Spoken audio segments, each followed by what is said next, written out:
I often thought about this idea. If I'm in a company as an employee and I make a mistake, and that mistake can cost the company money and also clients, of course I won't be. I don't want to do that kind of mistake. Of course, I don't want to risk anything.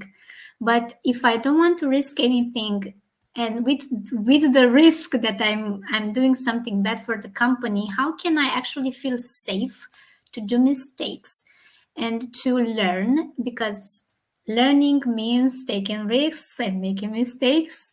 And Yeah. how can I be able to learn from my experience? What I have found, and this is something that we also seen in some studies that came out of Google, they have found that there are three things that leaders do when it comes to creating this psychological safety at work. And one of them is avoid blaming others, right? So when something goes wrong, and it's not if something goes wrong, it's when something goes wrong, because there will definitely be some things that will go wrong.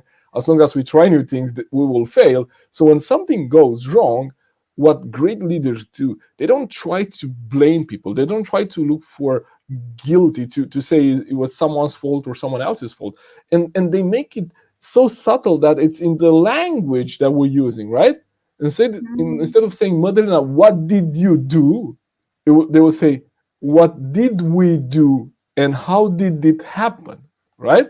So all of a Yeah. sudden, it's the we, and it's not you or me. It's the we. It's giving the impression, and not only the impression, like really meaning it that way, that we take responsibility for that action. Everyone in the team takes responsibility. So it's a we. What did we do, and how did that happen, and how can we make sure that this goes better next time, rather than this never happens again, right? Because when I know this is when we made mistakes and we start to now analyze what happened.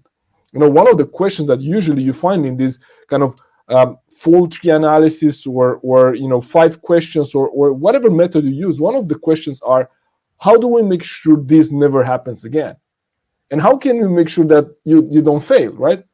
By not trying anything. You don't try anything, you're not going to fail, right? So that's not even the question, right? So the question is, how can we make sure that we do this better next time? In other words, we will definitely going to fail, but we're not going to fail at the same thing. We're going to fail at something else that we have not failed yet, right? So using that language pattern, with we, how did we fail, or what did we do and didn't work, and how this worked, or how this happened, and what can we do to make it better next time, helps a lot when it comes to not blaming other people.